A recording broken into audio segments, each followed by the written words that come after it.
Hello guys, welcome to the new episode of the Tyson talk show.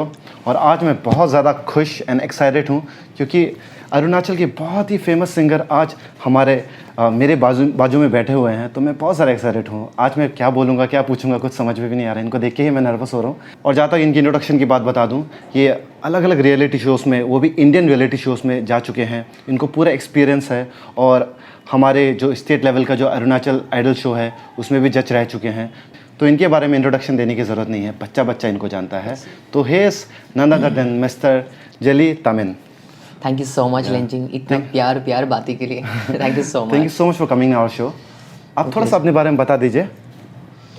I think जैसे आपने बोल ही दिया कि मैं कौन हूँ, क्या हूँ। एंड या मेरा नाम जेली तामिन है और बेसिकली मैं वेस्ट सियांग डिस्ट्रिक्ट से हूँ। आई थिंक बहुत ज़्यादा लोगों को पता भी है। तो बट मैं एक छोटा सा गांव है लिरोमोबा, जो वेस्ट सियांग डिस्ट्रिक्ट पे आता है। लिरोमोबा मैं वहीं से बिलोंग करता हूँ। या ओके, तो मुझे आपसे पूछना है कि आपने सिंगिंग, क्योंकि ये एक्चुअली मेरा क्वेश्चन नहीं है। जितने भी लोग देख रहे हैं, जितने भी यूथ देख रहे हैं, जो लोग आपसे इंस्पायर होते हैं, वो ज़रूर जानना चाहेंगे कि आपने सबसे पहले सिंगिंग कब शुरू की और क्या आपने ट्रेनिंग ली कभी? लाइक ऐसा था क्योंकि बचपन से ही मुझे एक गाने का शौक़ था। Like I remember may be class 5 और 6 स्टैंडर्ड में जब था, तब से लाइक मैंने गाना शुरू किया। गाना शुरू इन द सेंस लाइक बस्ती में क्या होता है कि आपको भी पता है, क्योंकि हम एक ऐसे रिमोट जगह से आते हैं कि जहाँ पे आपको वो सारी सुविधाएं नहीं मिलते हैं। अपार्ट फ्रॉम दैट हम लोग एक ऐसे फैमिली से, मिडिल क्लास फैमिली से बिलोंग करता है कि लाइक हमारे पास कुछ नहीं होते थे, बस थोड़ा बहुत एक रेडियो से सुन के। मतलब मुझे गाने को बचपन से ही गाने पसंद था। लेकिन ऐसे हो के मैंने छोटा से गाना शुरू किया। तो अपने एरिया में, जो लोकल एरिया में होता है, बस्ती में लोग मुझे जानने लगे, मेरे गाने को पसंद करने लगे। तो कुछ फंक्शंस में, स्कूल में, मतलब हर जगह पे मुझे बुलाया करते थे। एंड आई रिमेंबर जब मैंने क्लास 10 के स्टैंडर्ड में, हमारे यहाँ पे एक डिस्ट्रिक्ट लेवल के एक सिंगिंग कंपटीशन है, इट्स आलो आइडल कंपटीशन। तो मैंने उसमें पार्टिसिपेट किया। उसके बाद ही मतलब उस शो का पहला सीजन का मैं विनर बना था। उसके बाद ही लाइफ चेंजिंग, उसके बाद ही मैंने सोचा कि मुझे सिंगिंग को प्रोफेशनल लेना चाहिए। बिफोर दैट मैंने कोई ट्रेन नहीं लिया या फिर जो भी है सुन के सीख के, बस वही था। ओके, तो बेसिकली जैसे हमारे यहाँ के यूथ होते हैं, यस बिल्कुल, किसी के पास भी नॉलेज नहीं है बट सुन के वो लोग उसी को सुन के सीखते हैं। तो आपने भी उसी से स्टार्ट किया? यस बिल्कुल। ओके।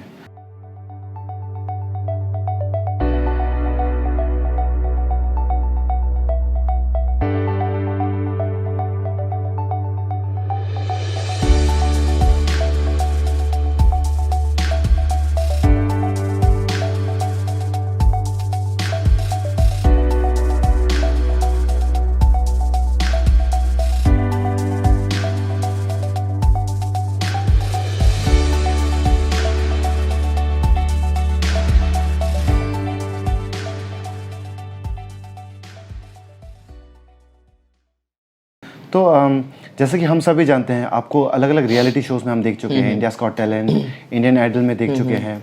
और बहुत मतलब ऑलरेडी, मतलब मैंने ये नहीं कहूँगा कि आप अरुणाचल के सेलिब्रिटी हो, आप एक पूरे इंडिया के सेलिब्रिटी हो। तो वो हमारे लिए बहुत गर्व की बात है। थैंक यू कि आप वहाँ पे जाते हो, रियलिटी शोज़ में जाते हो, अरुणाचल के बारे लोग और ज़्यादा जानते हैं, तो बहुत अच्छा लगता है। तो आप क्या हमें ये बता सकते हैं कि जब भी आप रियलिटी शोज़ में परफॉर्म करने जाते हो, जैसे कि आप चले गए, मुंबई में ही होता है मैक्सिमम, तो वहाँ का एक्सपीरियंस कैसा रहता है? मतलब जो हम टीवी में देखते हैं वैसा ही होता है ना कुछ? लाइक इससे पहले जब मेरे माइंड में भी, पहले जब मैंने रियलिटी शो इससे पहले नहीं किया था, तो मुझे भी लगता था शायद इसमें कुछ होता होगा, या फिर मे भी कुछ फिक्सेशन होता होगा, या फिर ऐसा कुछ फेवरिज्म भी होता होगा। मुझे भी कहीं ना कहीं थोड़ा बहुत मतलब डाउट रहता था। लेकिन जब मैंने खुद रियलिटी शो मैंने खुद करना शुरू किया, जब पहला रियलिटी शो इंडियन आइडल, उसके बाद मुझे कुछ भी ऐसा नहीं लगा, बिकॉज वो बहुत फेयर होता है, बहुत फेयर होता है। अगर आप में टैलेंट है तो डेफिनेटली वो आपको आगे लेकर ही जाएगा। ऐसा नहीं है कि आपकी बैकग्राउंड ये है, आप ये है वो, उससे आई डोंट थिंक सो वो मैटर करेगा, क्योंकि फाइनली जाके आपको जो टैलेंट है वही मैटर करेगा वहीं पे ना। तो मैंने इतने सारे रियलिटी शो कर चुका है, तो मुझे अच्छी तरह पता है। आई डोंट नो ये मतलब बाकी लोगों का क्या एक्सपीरियंस है वो मुझे पता नहीं, लेकिन ये मेरा पर्सनल खुद की एक्सपीरियंस है। तो मुझे नहीं लगता कि वहाँ पे ऐसा कुछ होता है। मैंने तो पर्सनली एक्सपीरियंस नहीं किया है। मैं कभी मुंबई गया हूँ लेकिन शो के लिए नहीं गया हूँ। मतलब रियलिटी शो के लिए नहीं गया हूँ। तब एज अ जनरल ऑडियंस मैंने ये चीज़ नोटिस की और आपने भी की होगी कि जो अभी इंडियन आइडल में कंटेस्टेंट्स हैं वो लोग ऑलरेडी मतलब कहीं ना कहीं कंटेस्ट कर चुके हैं या फिर ऑलरेडी कोई विनर भी रह चुका है, फिर भी वो लोग आते हैं और उनके आने की वजह से क्या होता है कि नया टैलेंट को चांस नहीं मिल पाता है। तो इसके ऊपर आप क्या कहना चाहोगे? देखो इसमें लाइक क्या है कि ये आपने जो क्वेश्चन मतलब जो सवाल पूछा है ये बहुत ही जेन्यून है। I think most of the जो कॉमन पीपल रहता है, जो व्यूअर्स होता है, ऑडियंस होता है, उनका भी यही एक सवाल रहता है कि ये तो ऑलरेडी एक रिनोन है या फिर ये ऑलरेडी कुछ रियलिटी शो कर चुके हैं या फिर कोई मतलब प्लेटफॉर्म में थे, तो वही ऐसा ही कंटेस्टेंट को अब फिर से दोबारा एक इतना बड़ा प्लेटफॉर्म में लेकर आने क्या होता है कि जो बाकी जो अपकमिंग जो उनकी जगह में जो सिंगर आना उनको मौका नहीं मिलता है। Exactly. ये इसका एग्जैक्ट रीज़न मुझे भी इतना आइडिया नहीं है, बट मुझे इतना पता है कि जो ऑलरेडी रिनोन आर्टिस्ट होता है, जो ऑलरेडी लाइक स्टेट लेवल की हो जो भी हो, कि उनको ना क्या है कि पहली बात तो उनको एक प्लेटफॉर्म, चलो एग्जाम्पल मेरे खुद के ही ले लो, मुझे अपनी स्टेट में सब लोग जानते हैं, लेकिन मैं मेन लेन में मतलब रियलिटी शो करता क्यों? बिकॉज मुझे वो पब्लिसिटी चाहिए। क्योंकि आजकल के दौर में ऐसा है कि आपको जितना पब्लिसिटी मिलेगा आपको उतना ही काम मिलेगा, लोग आपको उतना जानेगा। तो may be that the reason, मेरे हिसाब से ये मे बी रीज़न वही हो सकता है कि जो प्रोफेशनल वाले को ही वो आगे लेके जाते हैं, क्योंकि उनको ज़्यादा ग्रूमिंग की ज़रूरत नहीं है। ठीक है, एंड देन आप उसको मतलब जो भी मतलब जब शूट के दौरान हो जो भी हो, क्योंकि उसमें बहुत सारा तामझाम होता है, वो शायद आपको इतना आइडिया नहीं होगा बिकॉज मैं कर चुका हूँ। तो may be that's the reason है कि जो ऑलरेडी इस्टेब्लिश है, जिनको थोड़ा एक्सपीरियंस होता है, उनको लेने का भी रीज़न ये है कि वो मतलब उनको ईजी होता है एक्सपोज मतलब आगे बढ़ाने के लिए, राइट। सो कहीं ना कहीं मुझे भी लगता है कि उनको आगे बढ़ाने के चक्कर में जो अपकमिंग है, जैसे आपने बोला कि जो न्यू टैलेंट है उनको मतलब कई लोगों पीछे भी रह जाता है, मुझे भी लगता है ये चीज़ है। ओके, तो ठीक है, थैंक यू सो मच ये मुझे बताने के लिए, क्योंकि हम सब के दिमाग में क्वेश्चन था यस बिल्कुल। और जहाँ तक आपकी सिंगिंग जर्नी की बात है, आप बहुत मेरे ख्याल से आप ऑलमोस्ट जब आप टीनेजर थे तब से आप गा रहे हो। Yes. तब से आपने पकड़ लिया था कि मुझे सिंगर ही बनना है और मैं सिंगर बनूंगा, और आप यहाँ पे आज खड़े हो, बहुत ही सक्सेसफुल हो गए हो, तो देख के अच्छा लगता है आपको। Thank you so much. तो इस जर्नी के दौरान टीनेजर से लेके अब तक आपने क्या क्या स्ट्रगल फेस किया, तो वो हम जानना चाहेंगे सिंगिंग से रिलेटेड। सबसे पहली बात तो लाइफ में ये मेरी खुद की जो एक्सपीरियंस है लाइफ में, अगर आपको चाहे वो सिंगिंग में हो, चाहे वो कुछ मैं किसी भी फील्ड में हो, अगर आपको आपके अंदर वो जुनून है या डिटर्मिनेशन है कि आपको बनना ही है, वो चीज़ में आपको सक्सेस पाना ही है, तो आपको एक ही चीज़ को पकड़ कर ही चलना पड़ेगा। तो मैंने वो चीज़ मैंने एक्सपीरियंस किया, क्योंकि मेरा बचपन से ये था कि मुझे सिंगिंग में ही आगे बढ़ना था, एंड देन सिंगिंग के फील्ड में ही मुझे जो भी अपना नाम बढ़ाना था। तो मैंने स्ट्रगल तो लाइक देखो हर किसी की अपनी अपनी एक पर्सनल जो एक्सपीरियंस होती है ही, तो मैंने भी लाइफ में बहुत सारा एक्सपीरियंस देखा, एक छोटा से लेके लाइक छोटा in the sense like district level से लेके मतलब लाइक रिमोट विलेज लेवल से लेके डिस्ट्रिक्ट लेवल से स्टेट लेवल से नेशनल लेवल तक। ये मतलब इतना आसान नहीं था मेरे लिए भी, बहुत ईजी नहीं था, क्योंकि मैंने बहुत सारा अप एंड डाउन देखा। बीच में कहीं एक ऐसा सिचुएशंस भी आया जहाँ पे मैंने सोचा कि शायद मुझे अभी गिव अप कर देना है, या फिर ये नहीं हो पाएगा मुझसे आगे जाके, शायद लाइफ यही तक ख़त्म होगा। मुझे कहीं ना कहीं ऐसा फील होता था एंड कभी कभी हो जाता था, लेकिन क्या है कि मैंने वो चीज़ को ओवरकम किया। मैंने हमेशा सोचा कि नहीं, चलो ये चीज़ को अगर आप चलो लाइफ में ये बात अलग है कि आप जो काम करें वो सक्सेस ही मिले, ज़रूरत नहीं है, लेकिन आपके दिल में ना वो रिग्रेट नहीं रहना है कि शायद मैंने इस बात को ट्राई नहीं किया। अगर ये काम को शायद मैं ट्राई करता तो शायद रिजल्ट अच्छा भी होता। तो मैंने कभी ये नहीं सोचा, बस मेरा माइंड में यही था कि मुझे अपना बेस्ट देना है, अपना 100% देना है। अगर 100% देने के बाद अगर वो लाइक उसका रिजल्ट अच्छा भी नहीं होता है तो मुझे रिग्रेट तो नहीं रहेगा फ्यूचर में कि मैंने ट्राई नहीं किया। एग्जैक्टली, मैंने कोशिश नहीं किया। सो यही था। हालांकि इतना कोई स्ट्रगल बोल के तो नहीं था, बदन या मेहनत बहुत किया है और अभी भी कर रहा हूँ। स्ट्रगल एक चीज़ में तो डेफिनेटली होगा, मतलब मुझे भी होता है, क्योंकि being a social media influencer, अभी हम ना चाहते हुए भी लोग हमें जानते हैं तो हम सोशल मीडिया इन्फ्लुएंसर बन चुके हैं। तो हेटर्स भी होते हैं ऑब्वियसली, अगर हेटर्स होंगे तो क्रिटिसिज्म भी होगा। बिल्कुल। तो मेरा ये मानना है कि अगर हम क्रिटिसिज्म को नहीं सह सकते तो आज हम शायद ये लेवल पे नहीं होते। That's true, that's true. आपने भी उस चीज़ को ओवरकम किया है, तो उस क्रिटिसिज्म को आपने कैसे हैंडल किया और कैसे करते हो? ऑनेस्टली लाइफ में एक ऐसा दौर था, लाइक जब मैंने इंडियन आइडल के जो फर्स्ट ऑडिशन मैंने किया, उसके ऑडिशन के बाद ही मुझे लाइक आई डोंट नो, उससे पहले मुझे इतना क्रिटिसिज्म नहीं मिला था। आफ्टर आइडल के बाद लोग मुझे जानने लगे, मेरे काम को लोग प्यार करने लगे। उसके बाद देखो, मैं भी आपको बोला क्योंकि आपकी भी अभी बहुत नाम है एंड आप भी एक सोशल मीडिया इन्फ्लुएंसर हो, शायद आपकी भी बहुत सारे नेगेटिव कमेंट्स आते हैं कि नहीं। तो लाइक क्या था कि उस वक्त मुझे ना कहीं जब मुझे कोई लोग ट्रोल करते थे या फिर कोई एक बकवास सा कमेंट्स करते थे मेरे गानों को लेके या फिर मेरे लुक्स को लेके, मेरे पर्सनालिटी को लेके, उस समय मैं बहुत डिसर्टेन होता था। मतलब मैं सोचता था लाइक मैंने ऐसा क्या कर दिया, लाइक ऐसा मैंने क्या गलती कर दिया, या फिर मैंने ऐसा कुछ मतलब गलत चीज़ कर दी कि लोग मुझे मतलब गलत कमेंट्स कर रहे हैं या फिर नेगेटिव फीडबैक दे रहे हैं। तो कहीं ना कहीं मैं खुद को एनालाइज करने लगा उस वक्त, I mean like 7-8 years back. तो उसके बाद मैंने खुद को एनालाइज करने लगा कि शायद मुझ में कुछ कमी है, दैट द रीज़न कि लोग मेरे काम को अप्रिशिएट नहीं कर रहे या फिर मुझे इस तरह के कमेंट्स आ रहे हैं। तो मैंने अपने आप को बहुत सारे एनालाइज किया। तो बाद में देखा तो मुझ में तो कोई कमी नहीं है, मैं तो अपने काम डिग्निटी के साथ कर रहा हूँ, जो भी कर रहा हूँ अपने, ना किसी के काम में दखल अंदाजी देता हूँ, मैं अपने काम में आराम से कर रहा हूँ। बट फिर भी लोगों को क्या है कि उसमें उंगली करना एंड अननेसेसरी कमेंट्स करना, ये चलता रहता है। तो एक समय था, मैं भी obviously being a human being, आपको भी डेफिनेटली आपको भी अच्छा फील नहीं होगा कि जब कोई आपका काम को लेके आप कमेंट्स करते हैं। और मेरा ये मानना है लाइक आप हर किसी को लाइक इम्प्रेस नहीं कर सकते हो, है कि नहीं। एंड दूसरी बात ये भी जरूरी नहीं कि आपका काम को हर कोई पसंद भी करे, राइट। तो अगर आपका काम को कोई पसंद भी ना करे तो ज़रूरत नहीं कि आपको गंदा कमेंट्स करे या फिर आपको कोई पर्सनल टोंट करे, राइट। वो मेरे हिसाब से ज़रूरत नहीं है। अगर आपको काम पसंद नहीं है तो इट्स ओके, काम पसंद नहीं है। अगर आपको किसी को लगता है मेरा गाना किसी को पसंद नहीं है तो कोई नो प्रॉब्लम, क्योंकि ज़रूरत नहीं कि आपका गाना को हर कोई पसंद करे। एग्जैक्टली। सो एक सिचुएशन था, लेकिन अभी हालांकि सोच के ना लाइक एक ऐसे मतलब खुद को बिल्डअप कर ले कि अभी ऐसे लोगों को सुन के भी क्या फ़ायदा, ऐसे लोगों को रिएक्ट करके भी क्या फ़ायदा। तो एक समय था मैं भी बहुत रिएक्ट करता था, लेकिन बाद में करते करते एक सडन एक टाइम आ गया कि मतलब अनवांटेड लगने लगा मुझे भी ना। मतलब अभी जब कोई कमेंट्स भी आता है, बकवास भी कमेंट्स आते हैं, तो मुझे हंसी आता है एक्चुअली। और समहाउ क्या होता है कि एक इंसान होने के नाते, शायद मैं कुछ ज़्यादा लंबा बोल नहीं एकदम नहीं, हम पूरा दिल से सुनना चाहते हैं सभी के सभी। और कभी कभी ऐसा होता है ना लाइक देखो, इंसान जितना भी स्ट्रॉन्ग क्यों ना हो, लेकिन आपके अंदर वो इमोशनल एक वीकनेस पॉइंट भी होता है। भले ही आप में वो हिम्मत है कि हर चीज़ को आप ओवरकम कर सकते हैं या फिर इग्नोर कर सकते हैं, बट देन कहीं ना कहीं आप जब रात को अकेले सोते हो या फिर कब आप अलोन बैठते हो तो कहीं ना कहीं आपके माइंड में वो स्ट्रक करेगा कि अरे लोग अभी भी मेरे पास ये मेरे काम को लेके ये क्यों मतलब गलत शब्द यूज़ कर रहे हैं या फिर कुछ क्यों गलत सवाल मतलब एक होता है ना बकवास कमेंट्स क्यों कर रहे हैं, वो आएगा ही आएगा।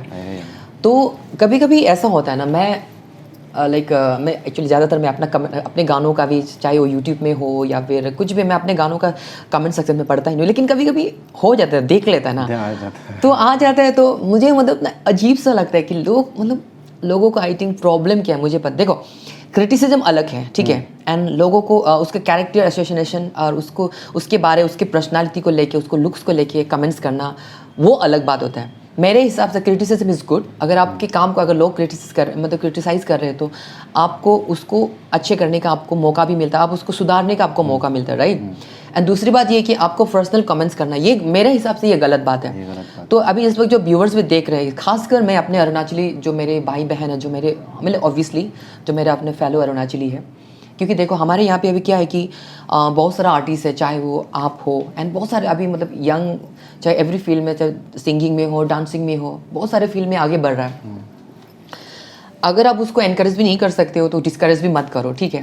एंड दूसरी बात ये कि आप उसको काम को पसंद नहीं करते हो तो इट्स ओके, आप उसको फॉलो ही करना बंद कर दो। लेकिन अगर आप उसको क्रिटिसाइज करते हो, उसको काम को लेकिन क्रिटिसाइज करते हो तो ठीक है, आप करो, पॉजिटिव वे में करो ना।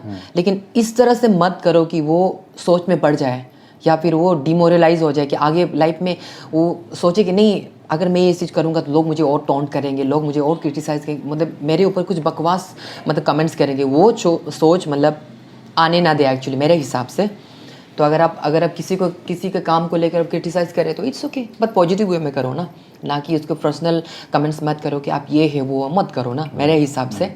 यही है या कंस्ट्रक्टिव, बेसिकली कंस्ट्रक्टिव क्रिटिसिज्म आप कर सकते हो, लेकिन ऐसे ही किसी के बारे में कुछ भी बकवास कर दिया वो बिल्कुल नहीं है, बिल्कुल नहीं है, क्योंकि मैं देखता हूँ यहाँ पे बहुत सारे लोग, मुझे ही नहीं है, अभी जो मतलब यूथ्स है, मतलब जो जैसे कि आप भी होंगे, बहुत सारे लोग ऑब्वियसली कमेंट्स आते ही हैं, मुझे पता है कमेंट्स करते ही हैं ऐसे लोग ना, तो ऐसे भाई बहन लोग प्लीज़ अभी आइंदा कमेंट करने से पहले सोचिए ना, क्योंकि आपका एक छोटा सा कमेंट जो किसी का जो माइंड सेट है उसको ख़त्म कर सकता है। Exactly. आपको लगता है कि वो आपके लिए वो छोटा सा एक कमेंट है, शायद वो हंसी मजाक में हो या कमेंट करके भूल भी जाते हैं। एग्जैक्टली क्योंकि देखो आप तो कमेंट्स करके भूल जाएंगे, लेकिन आप जिसके ऊपर कमेंट्स किए उनको वो याद रहता है। Exactly. शायद वो ना माइंड में एक चुभता है एक्चुअली वो चीज़ ना, तो मैंने वो एक्सपीरियंस किया खुद के लाइफ में। तो बेसिकली जेली सर भी एक इंसान ही है, तो उनको भी दुख होता है जब क्रिटिसिज्म मिलता है। exactly. मुझे तो बहुत ज़्यादा होता है, बहुत ज़्यादा। ही इज़ वेरी सेंसिटिव, मैं इनको पर्सनली जानता हूँ, बहुत सेंसिटिव है, इमोशनल किस्म के इंसान है, तो बहुत ही जॉली किस्म के इंसान है, अच्छा लगता है। और हम इस क्रिटिसिज्म वाले टॉपिक में एंडिंग में मैं यही कहना चाहूँगा कि कुछ तो लोग कहेंगे, लोगों का काम है कहना, या ये दुनिया है, बिकॉज अगर यहाँ पे अगर कोई बोलने वाले भी नहीं होंगे तो मज़ा भी कहेगा, लेकिन बोले भी तो सही तरीके से बोले, गलत तरीके से नहीं, लाइक ओके। तो सर जैसा कि मैं भी शोज़ वगैरह करता हूँ, मैं भी गाना गाता हूँ, तो मुझे अच्छी तरीके से ये पता है, और मुझे पूछना है कि ये आपके साथ भी होता है क्या? अगर नहीं होता है तो मुझे तो बहुत बुरा लगता है, अगर नहीं होता है तो ठीक है, अगर होता है तो जो इवेंट मैनेज करते हैं उनको एक आंसर दे दीजिए। तो मेरा सवाल है कि मैं कभी कई शोज़ करता हूँ, तब क्या होता है कि हमारा जो आर्टिस्ट का जो अर्निंग है, लाइवलीहुड है, वो शोज़ से ही चलता है। शोज़ से ही चलता है। अगर शोज़ नहीं होगा तो हम क्या खाएंगे, क्या पिएंगे, ऐसा है। तो उस चीज़ में क्या होता है, कुछ इवेंट मैनेजर्स लोग, सभी को नहीं कह रहा, कुछ को कह रहा हूँ, जो लोग इवेंट मैनेज करते हैं, जो लोग इवेंट शो ऑर्गेनाइज कराते हैं, वो लोग हम अरुणाचली सिंगर्स को बहुत ही अंडर एस्टिमेट भी करते हैं। मतलब कुछ लोग, मैं हर किसी को नहीं कह रहा। और वो लोग क्या करते हैं कि जो हम फीस लेते हैं, वो लोग को लगता है कि बहुत ज़्यादा हो रहा है, कम कर दो, बार्गेन करते हैं, या फिर हमने जितना फीस में बात किया था वो नहीं देते हैं वो लोग। तो बहुत बुरा लगता है, क्योंकि हमने इस लेवल तक पहुंचने के लिए बहुत ही मेहनत की, और यही हमारा एक इनकम का सोर्स है, आर्टिस्ट लोग का जरिया। एग्जैक्टली। हाँ, तो आपके साथ कभी ऐसा हुआ है कि वो इवेंट मैनेजर वालों ने फीस वगैरह में ठीक ठाक से नहीं दिया, और ऐसा कुछ एक्सपीरियंस? क्योंकि मेरे हिसाब से ये बहुत गलत बात है। या क्योंकि ये तो ऑब्वियस बात है, ऐसा हो ही नहीं सकता कि एक आर्टिस्ट के साथ ये चीज़ ना हो। मेरे साथ तो अक्सर होता रहता है ये चीज़ ना। लेकिन क्या होता है कि अभी मतलब ऐसे लोगों को मुंह लग के या फिर मतलब उसको ज़्यादा बात को बढ़ा चढ़ा के बोलने का भी कोई फ़ायदा ना। तो कभी कभी क्या होता है कि हमको निगोशिएट कर लेना पड़ता है ना, क्योंकि हमारे पास कोई ऑप्शन होता भी नहीं है। बात कुछ और करते हैं या फिर बाद में रिजल्ट उसका कुछ अलग होता है। तो ये एक आई थिंक मेरे हिसाब से ये हर एक आर्टिस्ट के साथ होता है मेरे हिसाब से। एंड जैसे अभी आपने बोला है कि फीस को लेके जब कोई बाहर के आर्टिस्ट को बुलाते हैं तो उनको कोई नेगोशिएशन नहीं करता है। एंड हमारे यहाँ पे कोई आर्टिस्ट को जब खुद इनवाइट करते हैं तो अगर कोई कुछ अमाउंट भी मांगते हैं तो उसमें भी नेगोशिएशन, बाप रे ये इतना ज़्यादा क्यों ले रहा है, इतना लोकल आर्टिस्ट है। ये ये लोकल आर्टिस्ट वाला माइंडसेट को ना सबसे पहले हम लोगों का यहाँ पे हटाना पड़ेगा। क्योंकि ये लोकल आर्टिस्ट वाला टैग है ना, मुझे इससे इतना इरिटेट होता है, रियली लाइक मुझे इतना इरिटेट होता है इससे। इस टैग को हटाने के लिए मैंने इस टैग को, लोकल आर्टिस्ट का टैग को हटाने के लिए मैंने एक ठान लिया था कि मुझे नेशनल प्लेटफॉर्म में जाना है, चाहे वो इंडियन आइडल हो, कोई भी रियलिटी शो में। बिकॉज ये टैग को मुझे नहीं चाहिए था। बिकॉज जब भी कोई लोकल आर्टिस्ट बोलता था, मुझे ना आई डोंट नो, कहीं ना कहीं मुझे ना वो चुभता था, मुझे पसंद नहीं आता था। अभी भी कोई लोकल आर्टिस्ट बोले तो मुझे अच्छा नहीं लगता है। आई डोंट नो, मतलब लाइक हम लोग लोकल आर्टिस्ट ही है, बट देन जब कोई एक नेशनल लेवल तक की प्लेटफॉर्म में आप जाते हैं तो उसको वो टैग तो अभी मत दो प्लीज़, कम ऑन। चलो यहाँ के जो हमारे जो दोस्त है, मतलब जो है उनको दे सकते हैं, लेकिन हम ये नहीं बोल रहे कि मतलब जो पर्टिकुलर लोग हैं, जैसे कि जिसका भी इटली, चलो वो नेशनल लेवल प्लेटफॉर्म में जा रहे हो, उनको तो अभी एक टैग तो मत दो, लोकल आर्टिस्ट का टैग तो मत दो प्लीज़। वो टैग हटाने के लिए हमने इतना मेहनत किया है, इतना हार्ड वर्क किया है कि दिन रात मतलब नींद हराम करके, अपना लाइफ में इतना स्ट्रगल करके वो टैग हटाने के लिए, मतलब इतना हम लोगों ने मेहनत किया है। तो कहीं ना ये टैग जो मतलब मुझे पसंद नहीं है एक्चुअली। एंड जब लोकल आर्टिस्ट के बारे आता है तो मुझे लगता है जितने भी हमारे स्टेट में अभी, क्योंकि यहाँ पे इतने सारे इवेंट होते हैं, आपको भी पता है, इतने सारे इवेंट होते हैं। अगर एक पर्टिकुलर कोई आर्टिस्ट कुछ फीस लेते हैं तो हाँ चलो कुछ हद तक निगोशिएशन करो, लेकिन इतना भी मत करो कि वो शो करके उसको कुछ फ़ायदा ही नहीं मिले, है कि नहीं। और ये आपको भी अच्छी तरह पता है, एक आर्टिस्ट को परफॉर्म करने के लिए उसका ओवरऑल लाइक एक शो के लिए, चाहे वो कुछ कम बजट का भी इवेंट क्यों ना हो, लेकिन ओवरऑल अगर देखा जाए तो आपको ट्रैक रेडी करना पड़ता है, बैंड के साथ आपको आना पड़ता है, आपको कॉस्ट्यूम रेडी करना पड़ता है, क्योंकि इतना सारा तामझाम होता है, राइट। मेरे तो इतना सारा लोग होता है, मेकअप आर्टिस्ट को आपको पेमेंट करना होता है, तो अगर कम पेमेंट होता है तो आपके हाथ में कुछ बचेगा ही नहीं, क्योंकि आपको आपकी जो टीम को पेमेंट मतलब करते करते आपके पास कुछ बचता ही नहीं। अगर आपके पास कुछ मतलब बचेगा ही नहीं तो आप शो करके फ़ायदा ही क्या होगा, है कि नहीं। सो वही है लाइक ज़्यादा निगोशिएशन अगर जहाँ जो चीज़ में होता है मेरे हिसाब से वो नहीं होना चाहिए आर्टिस्ट के हिसाब से। लाइक मतलब आर्टिस्ट के रैंक को भी देखना चाहिए। मैं नहीं बोलूँगा कि जो अपकमिंग है उनको भी उस तरह से पेमेंट दे, लेकिन जो अभी थोड़ा बहुत जैसे आप हो गया, अभी बहुत सारे लोग भी हैं, जैसे रितु हो गया, चोरुन हो गया, बिकॉज उनका एक अभी ब्रांड है, राइट। सो मेरे हिसाब से मतलब उनके मतलब ब्रांड के हिसाब से मेरे हिसाब से ना लाइक जो फीस है जो भी पेमेंट है वो अच्छी तरीके से देना चाहिए मेरे हिसाब से। उसमें कोई बार्गेनिंग नहीं होना है या तो फिर मतलब कम ज़्यादा नहीं बोल के। जैसे सर ने कहा कि लोकल आर्टिस्ट वाला टैग हटना चाहिए, उसी तरीके से मैं भी बोलूँगा कि ये टैग हटना चाहिए कि ये तो अरुणाचल का ही लड़का है, ये क्यों इतना ज़्यादा फीस ले रहा है। That's true।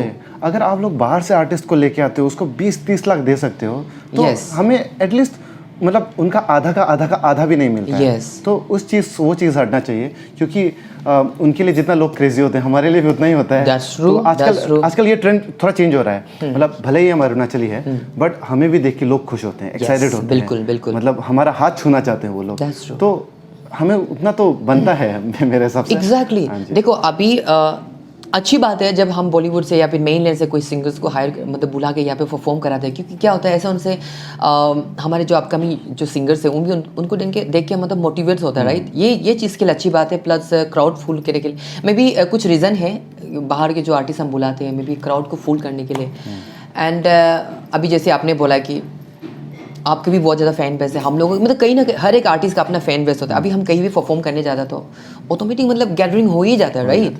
सो उस हिसाब से ये लोकल वाला टैग को हटाना चाहिए। एग्जैक्टली। ओके, तो नेक्स्ट क्वेश्चन की ओर बढ़ते हैं। हमने पहले रियलिटी शोज़ वगैरह की बात कर ली, तो बीइंग ए यूट्यूबर मैं आपसे ये पूछना चाहूँगा कि apart from the reality shows से जो आपको रिकॉग्निशन मिली है, तो उन चीज़ों को छोड़ के यूट्यूब का आपका करियर में क्या हाथ है?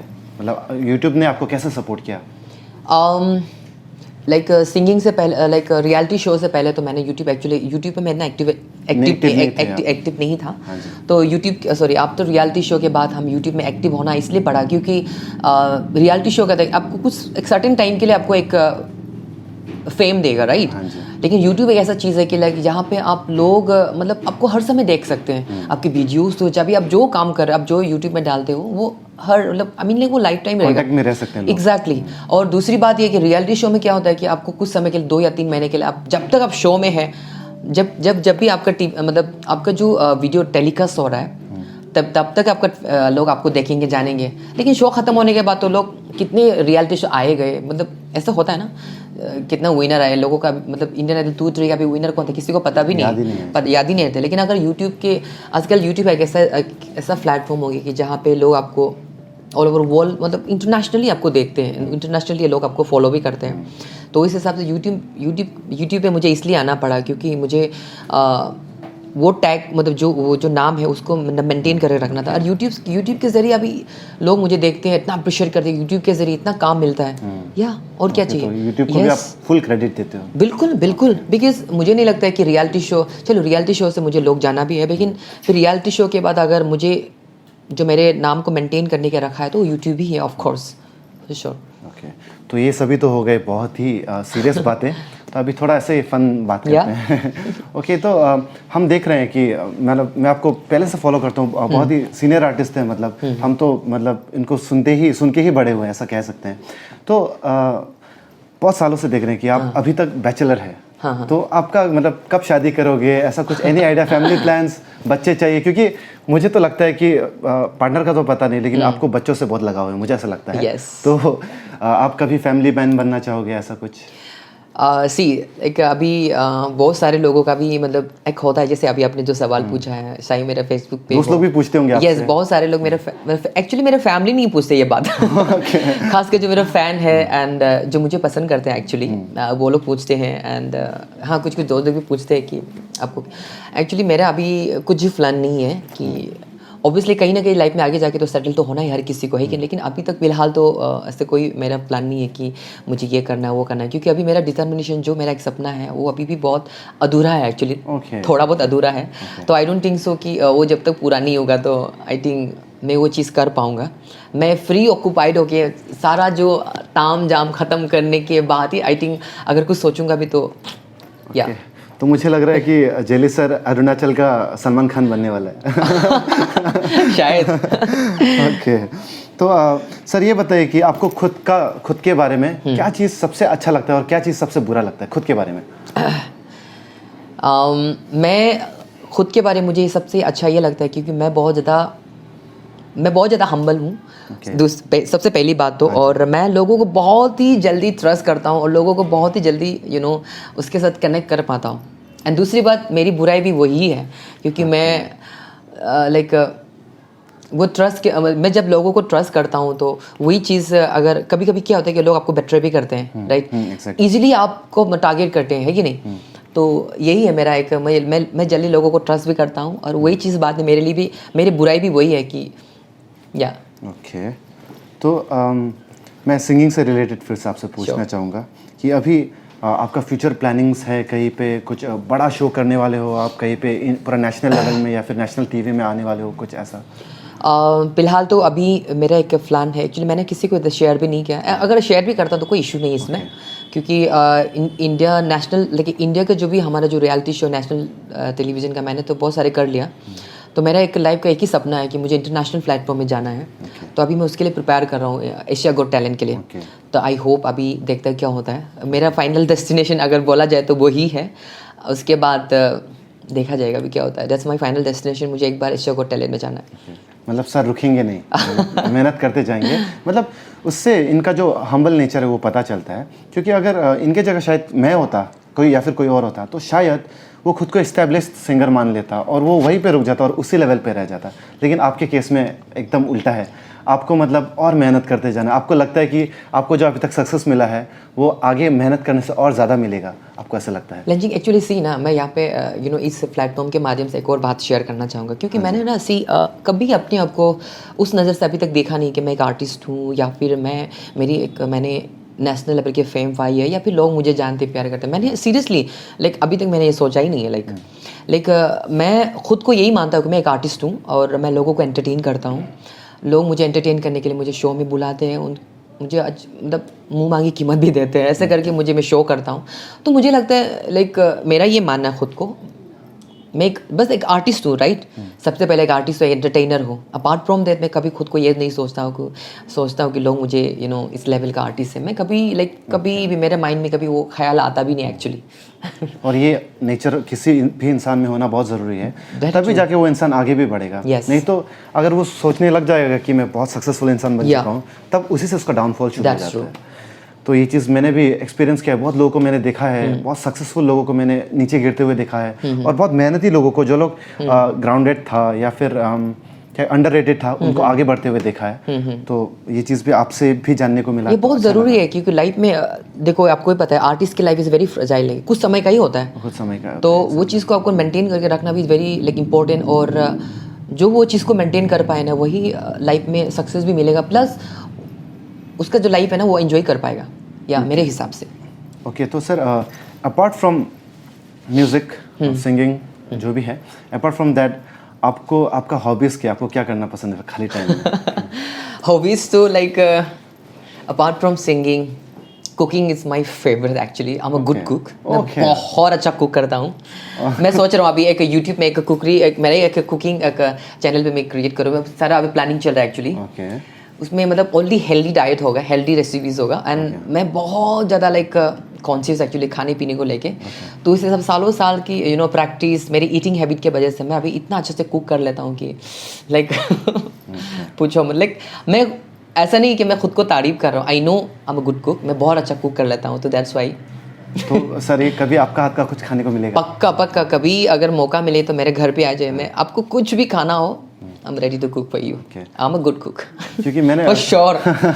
ओके, तो मैंने सर के बारे में सुना है कि इनके दोस्तों ने भी मुझे बताया कि आपको नहीं पता कि हम दोनों आपके बारे में बात करते हैं, अच्छा ही बात करते हैं। अच्छा। तो उन्होंने बताया था कि जेली इज़ वेरी हम्बल, उन्होंने मेरे लिए खुद अपने हाथों से खाना बना के खिलाया। तो वो सब सुन के मतलब कहीं ना कहीं मैं आपको और मैं रिलेट कर पाता हूँ मैं खुद को आपसे, क्योंकि मुझे भी ऐसा हम्बल रहना अच्छा लगता है, क्योंकि दुनिया का यही दस्तूर है कि प्यार दीजिए एंड प्यार लीजिए। या तो यही सीखना चाहिए जेली सर से। ओके, तो the next question is sir,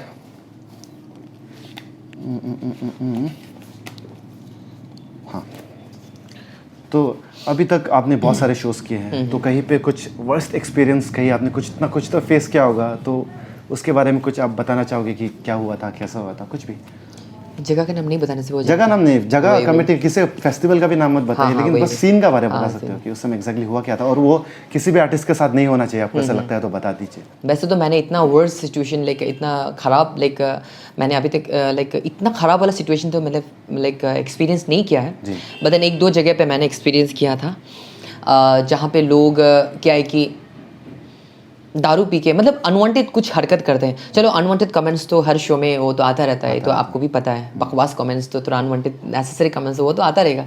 लेकिन मेरे हिसाब से जब कोई आर्टिस्ट स्टेज में परफॉर्म करता है तो चलो आप जुबान तक तीखें, लेकिन कोई पत्थर ना फेंके एक्चुअली।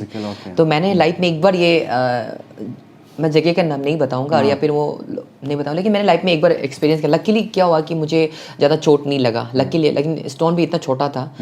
तो हमारे एक्चुअली ये चीज़ है ना, आई थिंक हर जगह पे होती है, लेकिन मैं रिक्वेस्ट करना चाहूँगा खासकर हमारे जो अरुणाचल के, क्योंकि हमारे अरुणाचल में बहुत सारे इवेंट्स होता है, हर डिस्ट्रिक्ट में, हर सर्कल में, एवरी ईयर इतने सारे इवेंट्स होते हैं, और हर इवेंट में मतलब इतना हर एक आर्टिस्ट को इनवाइट करता है, चाहे वो अपने यहाँ के क्यों ना हो या फिर बाहर स्टेट के क्यों ना। तो अगर आप इस तरह की हरकतें करेंगे तो मतलब क्या होता है कि आर्टिस्ट को जो इम्पैक्ट है वो गलत पड़ जाता है, राइट। तो हम मेरे साथ तो चलो कि इट्स ओके, क्योंकि मैं अपने खुद की मतलब यही की हूँ, लेकिन जब कोई बाहर के आर्टिस्ट आएंगे, हम जिसको हम इन्वायर करते हैं, अगर उनके साथ अगर सेम चीज़ की सिचुएशन करेंगे तो उनको कितना बुरा लगेगा, राइट। तो मेरी मतलब रिक्वेस्ट है, मेरे जितने भी मेरे भाई बहन जो अनवांटेड हरकत करते हैं, चलो कहीं कहीं मतलब जोश में कुछ आप मतलब हरकत कर देते हैं कि मतलब आपको खुद भी पता नहीं चलता, वो चीज़ें आप ना करें। एंड जो भी आर्टिस्ट स्टेज में परफॉर्म करते हैं उसको सही तरीके से इम्पोर्टेंट मतलब प्यार दे, क्योंकि आर्टिस्ट को कुछ नहीं चाहिए होता है, बस आपका प्यार ही चाहिए होता है। हम आर्टिस्ट कुछ नहीं चाहिए, आपका प्यार चाहिए, आपके तालियां चाहिए एंड आपका सपोर्ट चाहिए, बिकॉज अपार्ट फ्रॉम दैट हम लोगों को कुछ चाहिए ही नहीं। या हम इनके लिए हैं, हम जनरल ऑडियंस के लिए हैं। यस, हम आपको एंटरटेन करने के लिए हम हैं, क्योंकि हम एक ऐसा प्रोफेशन चुना है कि हम आपको एंटरटेन करने के लिए बनाए, तो आपका भी फर्ज बनता है कि हमको उतना ही प्यार दे, है कि नहीं। या तो सर जैसा कि आप भी एक सेलिब्रिटी हो, बट स्टिल शायद हो सकता है कि आपका भी कोई सेलिब्रिटी क्रश होगा, तो आपका कोई सेलिब्रिटी क्रश है? अगर है तो कौन है? सीरियसली मैं सीरियसली बात बताऊंगा, मेरे ऐसे कोई सेलिब्रिटी क्रश नहीं है, क्योंकि लोगों को ना सेलिब्रिटी बहुत वाव वाला फैक्टर लगता है ना, मुझे वो नहीं लगता। आई डोंट नो, मुझे भी वो सेम ही इंसान लगता है। मेरे लिए वो ऐसा नहीं कि वो बड़ा, आई नो बहुत बड़ा स्टार है तो मुझे देख के उसको वाव वाला फैक्ट, मैं आई डोंट नो, मैं पर्सनली मैं खुद की बता रहा हूँ, मैं कभी ऐसे फील नहीं करता। मेरे लिए नॉर्मल सा है, कभी मैं फील करता ही नहीं हूँ, तो उस हिसाब से नहीं है मेरे पास। तो favourite TV reality show and hate most TV reality show? Hate most तो आई थिंक नहीं है। फेवरेट अगर बोला जाए तो मुझे I really love Kapil Sharma show, क्योंकि मैं जब भी उदास होता हूँ या भी मुझे थोड़ा सा एक होता है तो मैं कपिल शर्मा शो देखता हूँ। तो कपिल शर्मा शो जब भी मैं देखता हूँ तो मुझे एक मेरा मूड जो चेंज होता है, तो मुझे I really love Kapil Sharma show. या सेंस ऑफ ह्यूमर उनका बहुत अच्छा है। यस। तो अभी आपका कोई नया प्रोजेक्ट आने वाला है कि कोई नया म्यूजिक वीडियो देखने को मिलेगा ऐसा? यस, अभी फ़िलहाल तो मैं बहुत सारे प्रोजेक्ट पे काम कर रहा हूँ। पहली बात तो मेरे अपने एक नेपाली गाना एक पे काम कर रहा हूँ, बहुत जल्दी रिलीज होगा। एंड मेरा खुद की जो फर्स्ट हिंदी सॉन्ग होगा, जो मेरे डेब्यू होगा, वो भी अभी ऑलमोस्ट शूट खत्म हो गया। उसके बाद वो भी यूट्यूब पे अपलोड किया जाएगा। एक्चुअली कुछ रीज़न की वजह से अपलोड नहीं किया, तो ऑलमोस्ट शूट भी डन हो गया। तो एक मेरा नेपाली, एक 2 हिंदी गाने, वो जल्दी आपको सुनने को मौका मिलेगा। आई होप लोगों को पसंद आए। तो ये अभी लास्ट क्वेश्चन है क्या? व्हाट काइंड ऑफ, हाँ हाँ, उसके बाद एक लास्ट क्वेश्चन ठीक है। आपसे कि एज अ पार्टनर आपको लाइफ में फ्यूचर में किस तरह का पार्टनर चाहिए आपको? सबसे अगर आपको शादी करना होगा तो यस तो सबसे पहले तो लाइफ में क्या होता है कि सबसे पहले understanding plus trust is very necessary being in, चाहे वो फ्रेंडशिप में हो या फिर रिलेशनशिप में हो या फिर कुछ भी हो।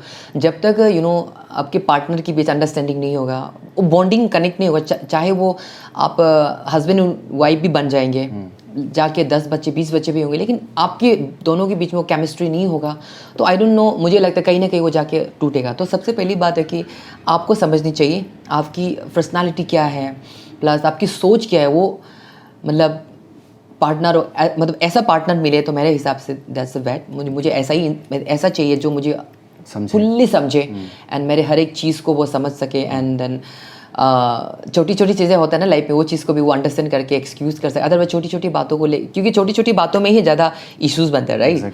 सो या सबसे पहले तो अंडरस्टैंडिंग होना चाहिए मेरे हिसाब से, और केयरिंग तो इट नेसेसरी। या तो सर आपको जान के बहुत अच्छा लगा। मतलब एज अ सिंगर हम तो आपको देखते हैं, स्टेजेस में देखते हैं, यूट्यूब में देखते हैं, बट पर्सनली रूबरू नहीं हो पाते। और टाइसन टॉक शो का यही फॉर्मेट है कि हम एक दूसरा का जो दिल का फीलिंग है वो निकालते हैं। और मुझे कहीं ना कहीं लगा कि आपने अपनी दिल की जो फीलिंग है वो ऑडियंस तक पहुंचाई है, जो कि बहुत अच्छी बात है। लोगों को आपको जानने का और ज़्यादा जानने का मौका मिल रहा है, तो बहुत अच्छा लगा हमें। और सर तो जाने से पहले हम चाहेंगे कि आप एक लाइन एक टाइसन टॉक शो के लिए ऑडियंसेस के लिए सुना दीजिए। एक लाइन, कोई भी आपका फेवरेट सॉन्ग का एक लाइन। ओके, सो जाते जाते thank you so much once again. And मुझे भी आपके साथ लैंचिंग पर्सनली, क्योंकि मैंने भी आपका ग्रोथ देखा है, क्योंकि आपने भी लाइफ में बहुत सारी चीज़ें ट्राई की है एंड बहुत सारी चीज़ें आपने की है, चाहे वो मिस्टर अरुणाचल हो, अरुणाचल आइडल हो। मैंने अरुणाचल आइडल से मैंने आपको जाना है। उसके बाद आपने यूट्यूब पे आया, आपने ब्लॉगिंग शुरू किया एंड देन अभी आप जिस मुकाम पे हो, because it's all your hard work and जिस तरह से आपने मेहनत किया है, लोग आपको अप्रिशिएट भी कर रहे हैं एंड आप जिस तरह से आप मेहनत कर रहे हो, क्योंकि मुझे पता है एक छोटा सा वीडियो बनाने के लिए कितना तकलीफ होता है। एंड जिन आप ब्लॉगिंग भी it's not a easy job. लोगों को लगता है कि वो आराम से घर में बैठ के देख रहे हैं, तो एक मोबाइल में बैठ के देख रहे, easy, it's not easy, I know. एक छोटा सा वीडियो क्लिप बना के उसको एडिट करना इज़ वेरी टफ। आप तो एक पूरा फुल वीडियो बना के ट्रैवल कर रहे हो, अपना ब्लॉगिंग करो, इट्स वेरी टफ जॉब। तो आई रियली अप्रिशिएट दैट। इस तरह से आप ग्रोथ करते रहो, लोग आपको जो अप्रिशिएट करेंगे वो करते रहेंगे, जो क्रिटिसाइज करेंगे वो करते रहेंगे, उसको लेट इट बी। जो आप मेन बात है कि हम आप जो काम कर रहे हैं वही चीज़ काम करते रहो। Thank you so much once again for Tyson talks for having me. And मुझे भी बहुत अच्छा लगा एक्चुअली। मुझे भी अपने दिल की बात थोड़ी बहुत लोगों के सामने रखने का मौका मिला, जो कि मुझे बहुत कम लोग इस बात को मतलब अभी तक नहीं जाना। बस मुझे लाइव शोज़ में देखते हैं या फिर रियलिटी शो में ही देखते हैं, लेकिन इसे रियलिटी इसे एक साथ बैठ के बहुत कम लोगों के साथ मैंने इंटरव्यू दिया है। आई थिंक ये may be this is second time होगा आई थिंक ये, तो मुझे भी इनफैक्ट बहुत अच्छा लगा। Thank you so much once again. या तो एक लाइन। हे काश यूं होता हर शाम साथ तू होता,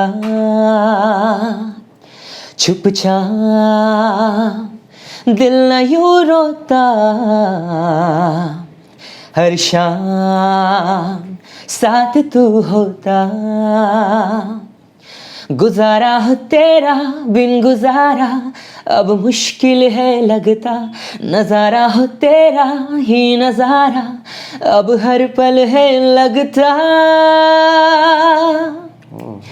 हाल दिल तुझको सुनाता दिल अगर ये बोल पाता बाखुदा तुझको है जाता जा, तेरे संग जो पल बिताता वक्त से मैं वो मांग लाता, याद करके मुस्कुराता, ओ ओ ओ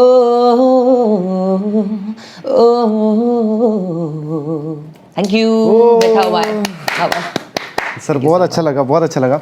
और जितने भी लोग अभी जितने भी लोगों ने सर को सुना है, एक्चुअली ये सर का बस टैलेंट नहीं है, ये रियाज का भी नतीजा है।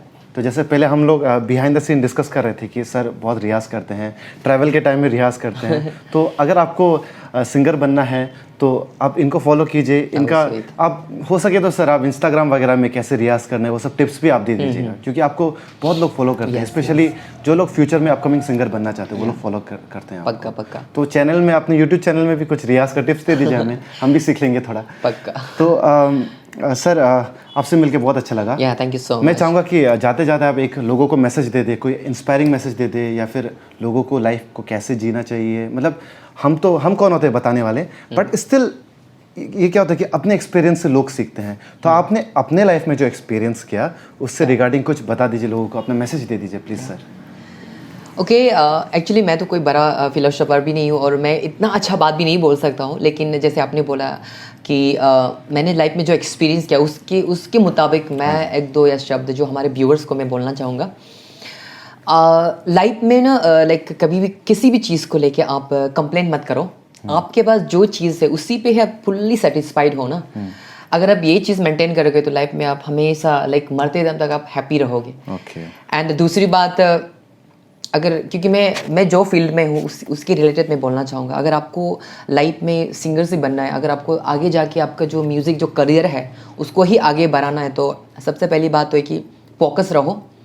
एंड दूसरी बात, कंसिस्टेंसी मेंटेन करो और रियाज ज़्यादा करो, क्योंकि अगर आपको एक अच्छा सिंगर बनना है तो रियाज इज़ वेरी नेसेसरी। आपको बहुत रियाज करना पड़ेगा और एक डिसिप्लिन लाइफ जीना पड़ेगा, because without discipline life you can't like आप सिंगिंग नहीं कर सकते। क्योंकि सिंगिंग एक ऐसा चीज़ है कि लाइक आप अभी क्या कल चलो, ऐसा नहीं है, क्योंकि ये एक लाइफ टाइम चीज़ है, ठीक है। तो वो चीज़ को मेंटेन करो। That's it. Thank you so much. Okay, तो thank you so much sir, आप इस शो पे आए और इस शो की शोभा और बढ़ा दिया आपने। Thank you so much. Thank you. बहुत अच्छा लगा है, बहुत अच्छा लगा है। और सर जाने से पहले मैं आपको ये गिफ्ट देना चाहूँगा टाइसन टॉक शो की तरफ से। Oh so sweet, thank you so much.